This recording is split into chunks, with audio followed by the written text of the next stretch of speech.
I am accused, make matters worse. By Monday morning, I was definitely ready to go back to Holy Trinity. Compared to my home life, school was a vacation. Scarlett had saved a place for me at lunch. Win was there too. I guess we were the only people he knew. Bet you're glad to be out of the hairnet, Scarlett called. Nah, I said. I was kind of getting used to it. Lunch duty too. I was thinking I should go find parsley and pour another bowl of... What's that they made today anyway? I looked at Wynn's lunch tray. Lunch was a whitish blob with a chunky brownish sauce and a side of purplish blob. No! Thanksgiving in September, Wynn reported. Not particularly good for pouring over boyfriends' heads. He took a forkful of whitish blob. Too starchy. I'd stick it to the tray and then he'd be able to dodge. Yeah, you're probably right. I should shoot some over, slingshot style instead. I looked across the cafeteria to where Gable usually sat. He wasn't there. Oh well, Parsley isn't here anyway. He wasn't in homeroom either, Scarlett reported. Maybe he's sick? Skippy more like, I said. I saw him last night and he was fine. Did you? Scarlett asked. It wasn't like that. He wanted... I stopped myself. With Wynn's father being the unofficial top cop, I really wasn't sure it was the great idea to mention the family business. What did he want?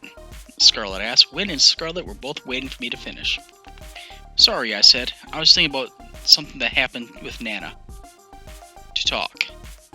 All he wanted was to talk. Talk? That's not like Gable. What did he want to talk about? Scarlett asked. Scarlett? I raised an eyebrow. About closure. And stuff. I'll tell you later. Wynn doesn't need to hear any of this. Wynn shrugged. I don't mind.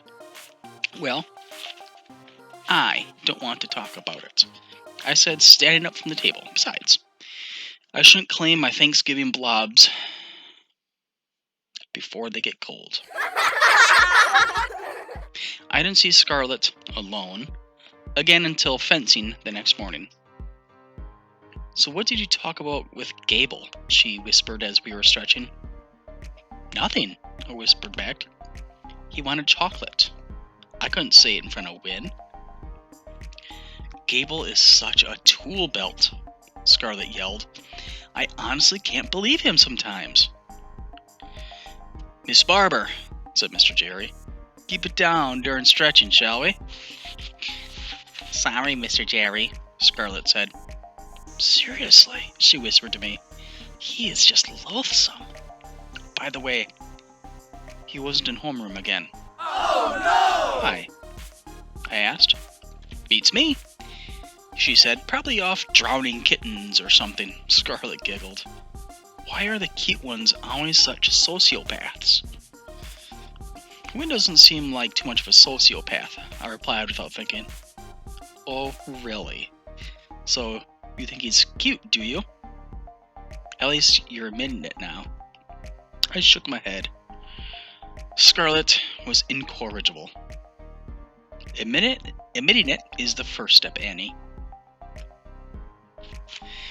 I was in FS2 on Wednesday morning when I heard the news that Gable Arsley was in the hospital. No! Chai Pinter, who's always seemed to know about everyone's business, made a special trip to my lab table to tell me. Did you hear about Gable? She asked. I shook my head, and of course she was delighted to tell me. Well, apparently he felt ill on Monday morning, but his parents didn't think it was anything serious. They just told him to stay home. And then he was like throwing up all day Tuesday.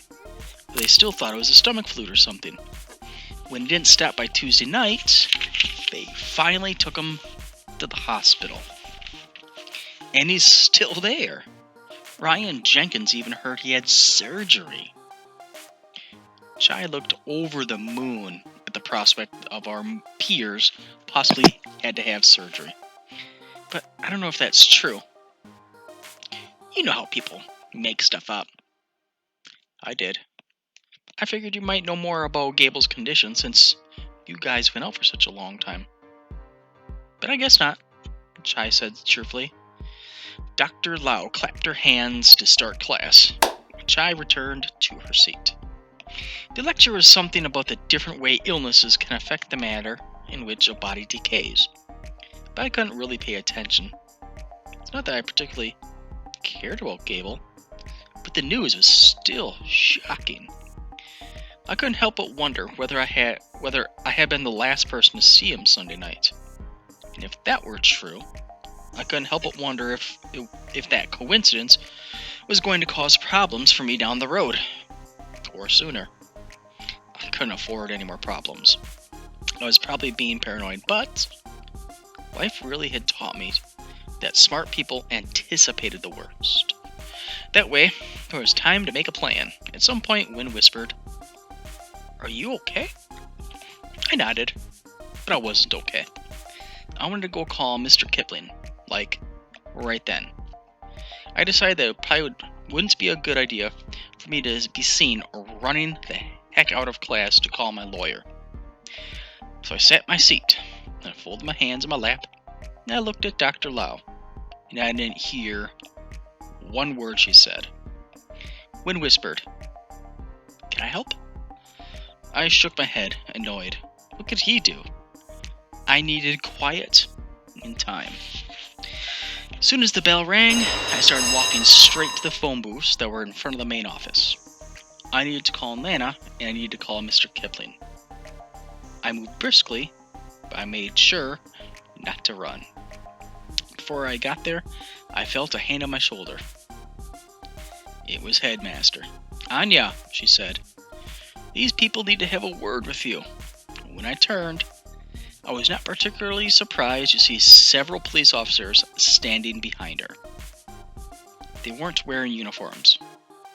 Plainclothes detectives, I guess. But I could smell the policeness of them all the same. "Headmaster," I said, "how long is this going to take?" "I have an English test." Beowulf. Down the hall, I could see my peers looking curiously at me. I did my best to ignore them. I needed to concentrate. "Don't worry about any of that. I'll see to it that you are able to make it up," she said, placing a hand on my back. "Officers, let's move the discussion into a more private location." On the brief walk to the office, I was trying to decide whether to assert my right to refuse questioning without a lawyer present. Because I really would have felt better with Mr. Kipling in the room, and yet I knew how these things worked. Requesting his presence too soon could make me seem guilty. Even though it was my right, if I asked for Mr. Kipling, they could demand to question me at the police station instead of at school. That would definitely be worse. "Calm down, Anya," I told myself. "Wait and see what happens first." There were 3 police detectives, a woman and 2 men. The woman was in her 30s with short, frizzy, blonde hair. Despite my predicament, I couldn't help but she could benefit from my few hair product vouchers. She introduced herself as Detective Frappy. The 2 men looked nearly identical. Crew cuts, doughy faces.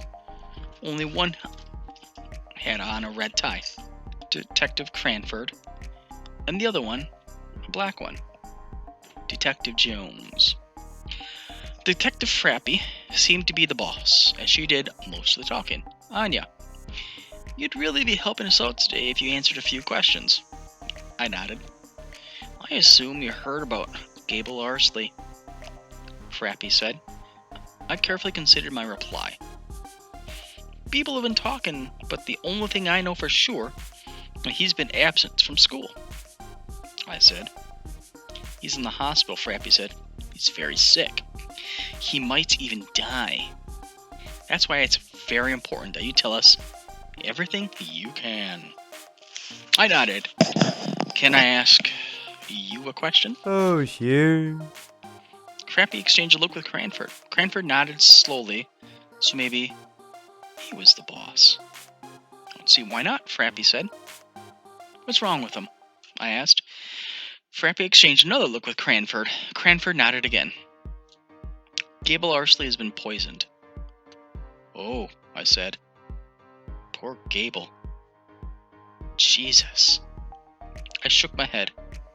I apologize for my language, Headmaster. It's just so shocking. How does that make you feel? Frappy asked. I thought about shaking my head and taking the Lord's name in vain, and saying it was shocking had pretty much expressed that. But I feel bad, of course. Until recently, he was my boyfriend. Yes, Headmaster told us that. That's why we specifically wanted to talk to you, Anya. Yes? He broke up with you. If I hadn't mentioned before, Jones was taping the whole conversation. And I didn't want it on the record that Gable Arsley had broken up with me. No, I said. You broke up with him?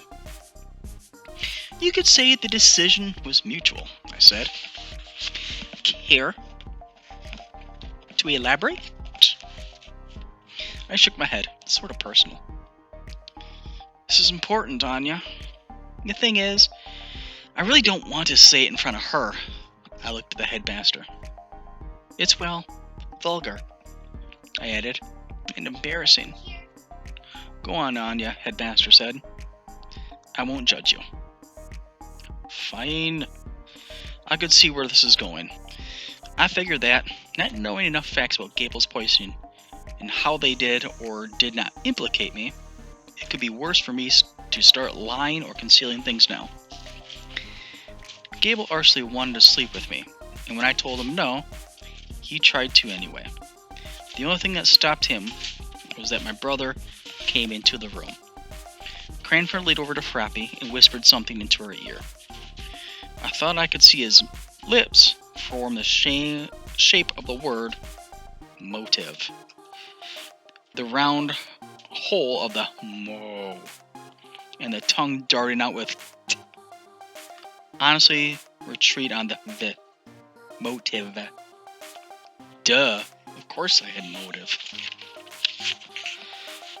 Would you say you were mad at Gable Arsley? Cranford asked this one. Yes, but not because he tried to sleep with me. I was mad because he lied to everyone about what happened. That's why I poured lasagna over his head. I assume you've already heard about that. But if not, I'm sure Headmaster will be more than willing to fill you in. I paused. Let me be clear about one thing, detectives. I did not poison Gable Arsley. And if you want to ask me anything else, you'll have to do so with my attorney present. You probably know who my father was, but my mother was a cop and I know my rights. I stood up. Headmaster, may I have a pass to go to class now? The hallway was empty, but I couldn't be sure I was being watched. I made it look like I was going to English, but then I walked right past the classroom door and went outside into the courtyard. It finally felt like fall. Normally the change of season could have made me feel happy. I crossed the courtyard and went into the church. Then I went into the secretary's office. It was empty, as I knew it would be. The secretary had been fired last week. I picked up the phone, entered the code that gave you an outside line. Don't even think of asking me how I knew this. And dialed home. Leo answered. Are you alone? I asked him. Yes. My head still hurts, Annie, Leo said. Is Imogen there? Not yet. Is Nana awake? No. What's wrong? Your voice sounds weird. Listen, Leo. Some people might show up at the house very soon. I don't want you to be scared. Leo didn't say anything. Leo, I can't hear you when you nod. We're on the phone. I won't be scared, Leo said. There's something very important I need you to do, I continued. But you can't tell anyone about it, especially the people who might show up at the house. Okay, Leo said. not sounding at all certain. Take the chocolate from Nana's closet and throw it down the incinerator. But Annie! This is important, Leo. We could get in trouble for having it. Trouble? I don't want anyone to get in trouble, he said. No one will. Now don't forget to push the fire button. And don't let Nana see you do it. I think I can do it. Listen to me, Leo. I might be home late tonight. If that happens, call Mr. Kipling. He'll know what to do. You're scared of me, Annie. I'm sorry. I'll explain everything later, I said. I love you. I crossed my fingers that Leo would manage to get rid of the chocolates before the cops arrived. I hung up the phone, then I dialed Mr. Kipling. The cops came to my school today. Someone poisoned my ex-boyfriend, and they think I did it, I said as soon as he came on the line. Are you still at Holy Trinity, Mr. Kipling asked, after a brief pause. Yes. I'll come right down and meet you there. Hold tight, Anya. We'll get this sorted out. At that moment, the door to the secretary's office opened. Found her, Detective Jones yelled. She's on the phone! Then he turned to me. We're going to need to take you down to the precinct for further questioning. Your boyfriend just slipped into a coma. They think he might die. Ex-boyfriend, I said quietly. Anya, Mr. Kipling said. Still there? Yes, Mr. Kipling, I replied. Could you meet me at the police station instead? I wasn't scared of police stations. Still, I wasn't exactly thrilled to be detained either. Though I'd grown up in the presence of criminals, I'd certainly never been accused of a crime. The cops led me into a room. The back wall was a mirror, so I assumed people were watching me from the other side of it. There was one overhead fluorescent light, and the heat seemed to be turned on even though the weather didn't call for it. The cop sat on the other side of the table, and me on the other. They had a pitcher of water. No beverage for me. The chairs were cushioned, mine a metal one. It was obvious that the intent of the room was to make the accused, me, uncomfortable. Pathetic. 3 detectives were the ones from school, Frappy and Jones, though Cranford was out. As usual, Frappy did most of the talking. Mrs. Blanching, she began. When's the last time you saw Gable Arsley? I won't answer any questions until my attorney, Mr. Kipling, arrives. He should be here.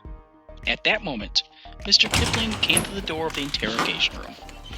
He was completely bald and slightly pudgy, but he had the kindest, albeit rather bulging, blue eyes. He was sweating and scant of breath, and I had never been so happy to see anyone in my life. Sorry I'm late, he whispered to me. The car was stuck in traffic, so I got out and ran. Mr. Kipling turned his attention to the 2 detectives. Is it really necessary to drag a 16-year-old girl with no prior record into a police station? To me, this seems excessive, as is the extreme temperature of your thermostat. Sir, this is an attempted murder investigation, and Mrs. Balanchine's treatment has been entirely appropriate, Frappy said. Debatable, said Mr. Kipling. Questioning a minor at school without either a guardian or counsel present seems a bit borderline to me. Personally, I can't help but wonder why the NYPD is insisting on calling a kid with an upset stomach an attempted murder investigation. Kid's in a coma. He may die, Mr. Kipling. I'd like to continue questioning Mrs. Blanchine, as time is of the essence here, Frappy noted. Mr. Kipling nodded. Miss Blanchine, when is the last time you saw Gable Arsley? Frappy asked. Sunday night. He came over to my apartment. Why did he come over? He said he felt bad about what happened between us and that he wanted us to still be friends.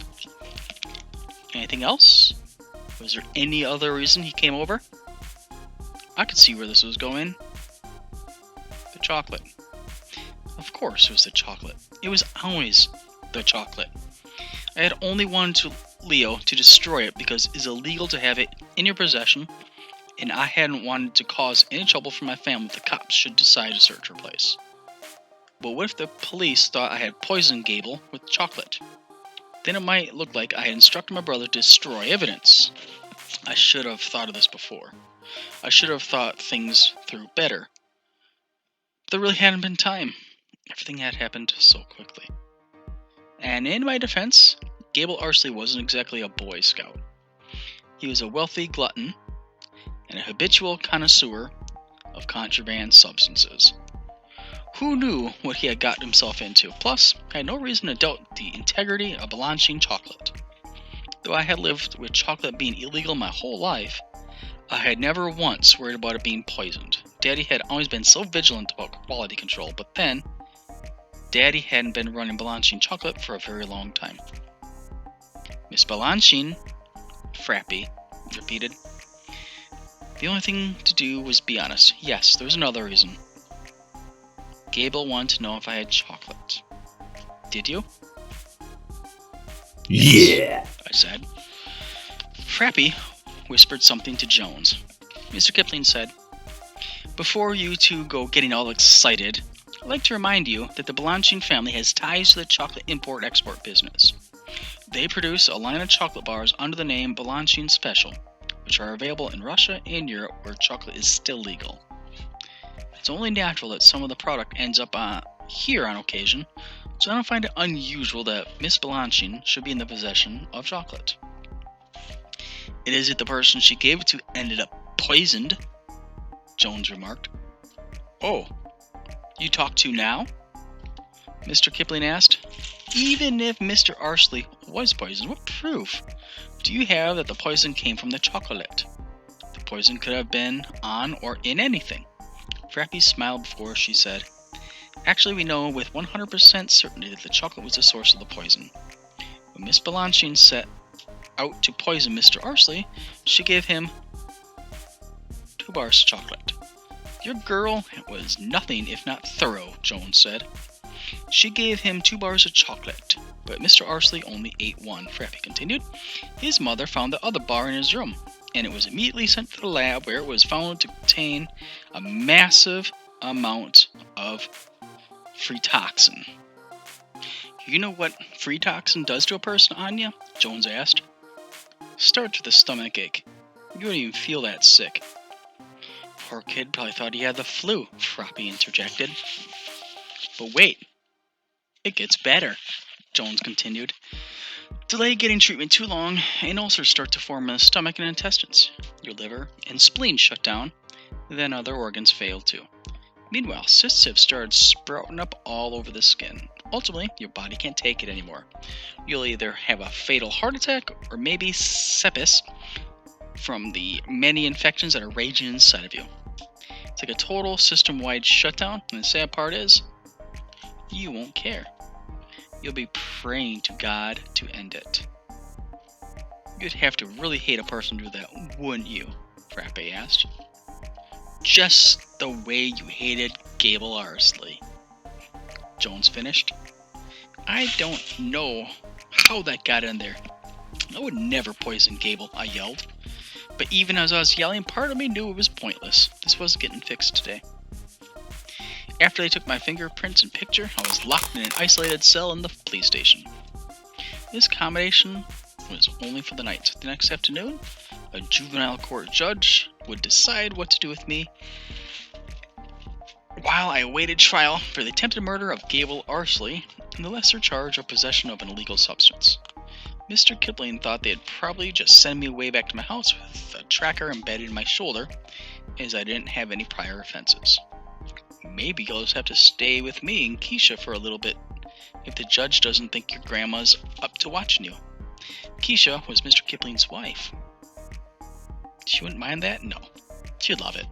She misses our daughter something terrible. So hold tight, Anya, Mr. Kipling said to me from outside my cell. This will get straightened out. I promise. I nodded, but I wasn't convinced. You should know, I whispered. Jax Perowski was the one who gave me the tainted chocolate. Mr. Kipling promised that he would look into it. Let's wait to tell the police about Peroski until we have more information.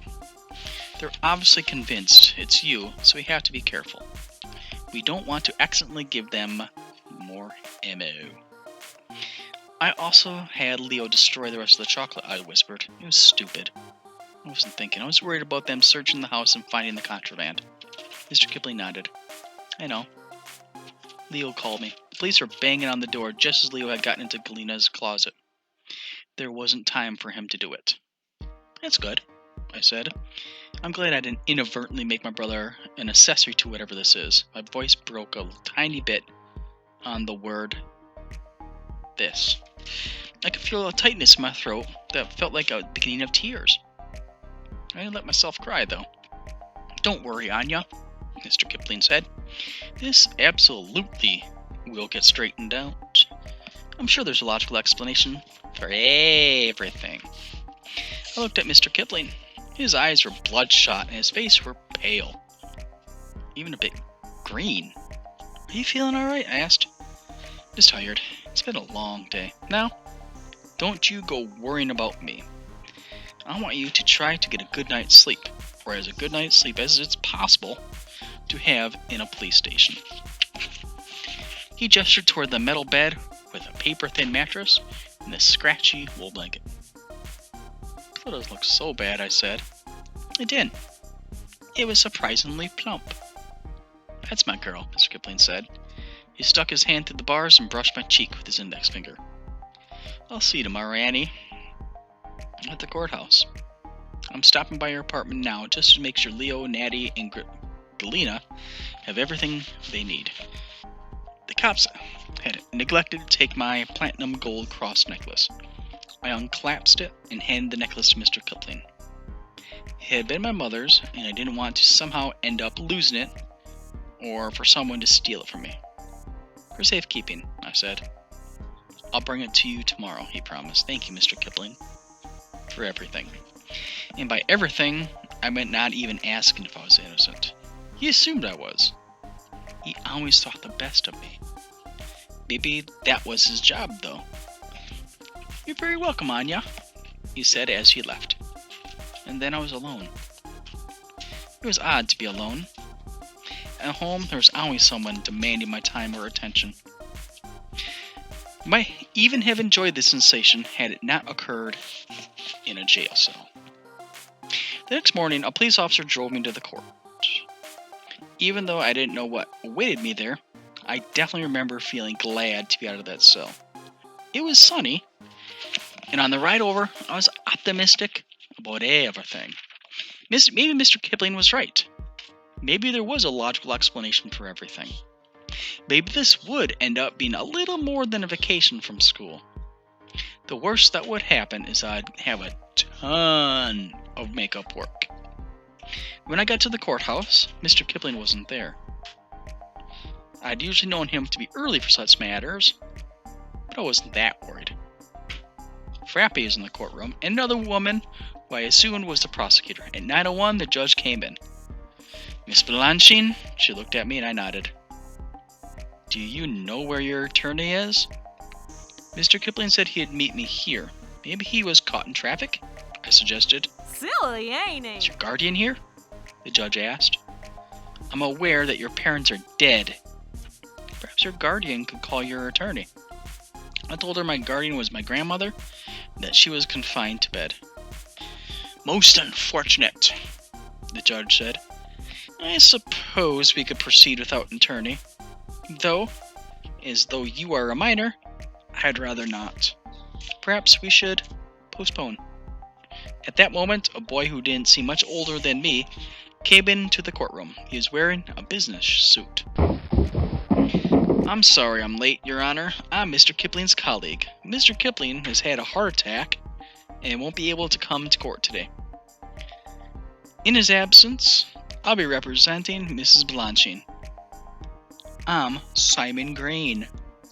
As soon as he arrived at the table, he offered me his hand. Don't worry, he whispered. Everything will be fine. I'm not as young as I look, and I actually know more about criminal matters than Mr. Kipling does anyway. Mr. Kipling be alright? I asked. They don't know anything yet, Simon Green said. Mrs. Balanchine, the judge asked, are you comfortable with this arrangement, or shall I postpone? I considered the question. The truth was, I was not one bit comfortable with this arrangement, and yet postponing seemed like an equally bad idea. I didn't relish another night in jail or somewhere worse. If the matter were postponed, they wouldn't send me to Rikers Island, but there was a good chance I'd be sent to a juvenile facility while everything was sorted out. And it would be difficult to mind Natty, Leo, and Nana from a juvenile facility. I'm fine with Mr. Green, I said. Good, said the judge. The prosecutor recited the evidence they had against me, and the judge nodded a great deal, as did Simon Green. The attorney concluded by giving her recommendations for what she thought should be done with me. Mrs. Balanchine should be sent to Liberty Children's Facility while she awaits trial. I waited for Mr. Green to object, but he said nothing. Detainment seems a bit excessive in a juvenile case, said the judge. The girl hasn't been convicted of anything yet. Ordinarily, I'd agree, but you must consider the severity of the crime and the fact the victim may die. Also, there's a family history of criminal behavior. I was starting to hate this woman, which suggests that the suspect may pose a flight risk. I nudged Simon Green. Aren't you going to say anything? I whispered. We're listening right now, Simon Green whispered back.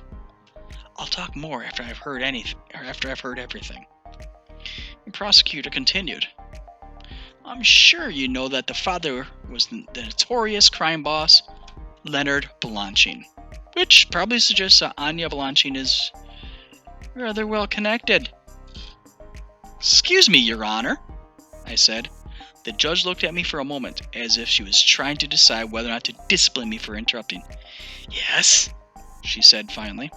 I don't see what my family has to do with me. If I have no prior record, I haven't been convicted of anything yet. If I were sent to Liberty Children's Facility, this would pose an incredible hardship for me. Do you mean missing school? The judge asked. No. I paused. I'm sort of responsible for watching my sister. My grandmother is sick. My older brother's health is... What was the best word here? Delicate.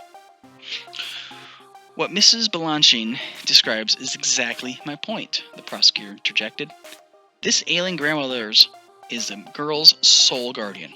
If you allow Anya Balanchine back to her own home, it sounds as if she'll be entirely unsupervised. The judge looked at me, then at Simon Green. Can you speak to her home situation? She asked Simon Green. I'm sorry. I only got on this case today and Simon Green stammered. My expertise is more criminal law, not family law. Well, I need more time to think and to find someone who does know something about this, said the judge. In the meantime, I'm going to send Mrs. Balanchine to Liberty Children's Facility. Oh no! Don't worry, Mrs. Balanchine. It's just until we get everything sorted out. Let's meet back here in a week. The judge banged the gavel, and then we had to leave the courtroom. I sat down on the marble bench outside the courtroom and tried to come up with my next move. I heard the prosecutor say something about arranging my transport to Liberty from here. I'm sorry, Anya, Simon Green said to me. I very much wish I had more time to prepare. In a way, it had been my fault. If only I kept my mouth shut about needing to take care of Nanny, Noddy, and Leo.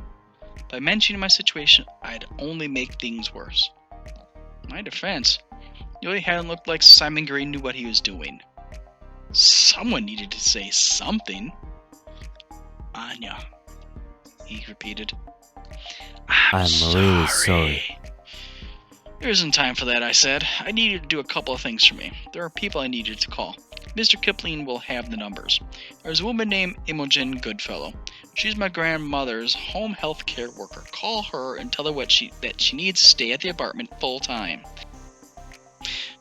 Tell her that we'll pay her time and a half for the extra hours. Simon Green nodded. Do you need to note this somewhere? I asked. I could not have had less faith in this man. I recorded it, he said, removing a device from his pocket. Please continue. Daddy would never have stood for recording conversations, but there wasn't time for me to worry about that. Scarlett Barber goes to school with my sister and me. Tell her that she needs to accompany Natty to and from school. Yes, he said. Finally, I need you to call my brother Leo. Tell him that I don't want him to take the job at the pool because I need him to watch everyone at home. I doubt he'll put up an argument, but if he does, tell him. I could see the prosecutor and social work type walking toward me, and I lost my train of thought. There wasn't much time. Yes. I don't know what to tell him. Come up with something that makes sense. Yes. I can manage that, Simon Green said. The social worker came up to me. I'm Mrs. Colbrowick, she said. I'll be transporting you to Liberty. Ironic name for a jail, I said, making a semi-joke. It's not a jail. Simply a place for children in trouble. Children like yourself. Jail. Mrs. Colbrowick was one of those overly earnest types. Yes, of course, I said. Jail was where I'd be going later if they tried me as an adult, and if I didn't manage to get acquitted of poisoning Gable Arsley. I nodded towards Simon Green. I'll be hearing from you? Yes, he assured me. I'll come see you this weekend. I watched as he walked away. Mr. Green, I called out. He turned. Please give Mr. Kipling my best wishes. And then it happened. My voice broke on the word wishes, and I started to cry. Nothing else could make me do it, but something about the thought of Mr. Kipling in the hospital made me feel lonelier than I ever felt in my life. There, said Mr. Colbrowick. It won't be so bad at Liberty. It isn't that, I started to say, but then I changed my mind. At the very least, my passing display of weakness hadn't been in front of anyone I knew. I always find it's the hardest cases that shed the most tears, Mrs. Colbrowick commented. Let this Mrs. Colbrowick think what she wanted. Daddy always said you only explain things to the people that actually mattered.